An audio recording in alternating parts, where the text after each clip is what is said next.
Pernahkah kalian melihat butiran kecil berwarna hitam yang dijual dengan harga setara sebuah motor? Ya, inilah kaviar, telur ikan sturgeon yang dijuluki mutiara hitam dari laut.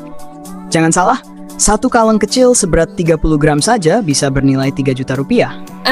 Dan untuk ukuran lebih besar, harganya bisa mencapai puluhan juta. Tapi, tahukah kalian betapa panjang dan rumitnya proses di balik makanan mewah ini?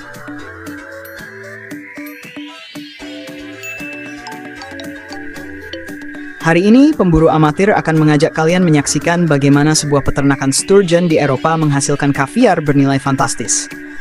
Simak baik-baik karena kisahnya bukan hanya soal makanan, tapi juga soal ilmu, ketekunan, dan kesabaran luar biasa.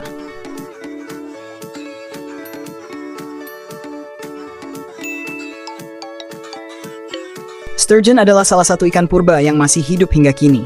Dari 27 spesies yang ada, sebagian sudah dikembangbiakan di peternakan khusus.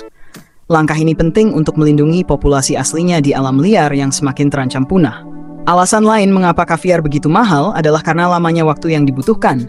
Seekor sturgeon baru bisa menghasilkan telur setelah 7 hingga 15 tahun pemeliharaan. Bayangkan, bertahun-tahun menunggu hanya demi beberapa gram telur.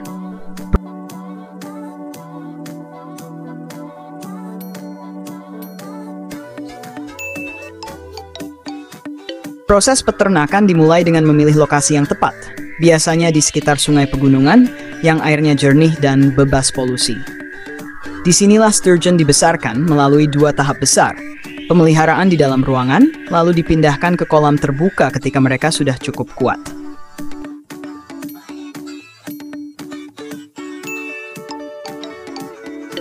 Indukan betina yang telah matang secara reproduksi kemudian diperiksa dengan pemindai khusus untuk melihat jumlah dan kualitas telurnya. Setelah itu, pekerja akan mengekstraksi telur dari perut ikan. Ada 2 cara, lewat pembedahan, yang membuat ikan mati, atau lewat pemijatan, yang lebih ramah tapi tidak selalu maksimal.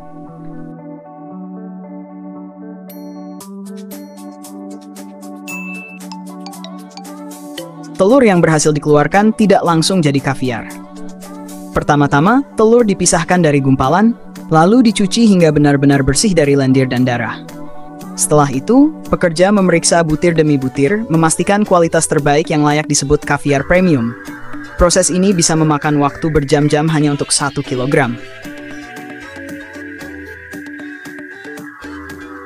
Barulah kemudian, telur yang sudah lolos seleksi dicampur garam sebagai pengawet alami.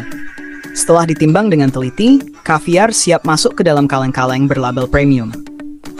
Dari sini, butiran hitam kecil ini akhirnya bisa menghiasi meja restoran mewah di berbagai belahan dunia. Dari proses panjang ini kita belajar bahwa nilai kaviar bukan sekadar pada rasa atau tampilannya, tetapi juga pada waktu, tenaga, dan kesabaran yang dibutuhkan untuk memproduksinya. Bayangkan, menunggu lebih dari 1 dekade hanya untuk memanen telur yang ukurannya bahkan lebih kecil dari ujung kuku. Mungkin inilah makna sebenarnya dari sebuah kemewahan. Sesuatu yang lahir dari ketekunan dan kesabaran. Jadi, kalau suatu hari kalian melihat kaviar di meja makan, ingatlah bahwa di balik butiran hitam itu ada perjalanan panjang yang luar biasa. Sampai jumpa di kisah inspiratif selanjutnya bersama pemburu amatir. Jangan lupa tinggalkan komentar ide liputan berikutnya. Siapa tahu, kisah yang kalian minta akan hadir di channel ini.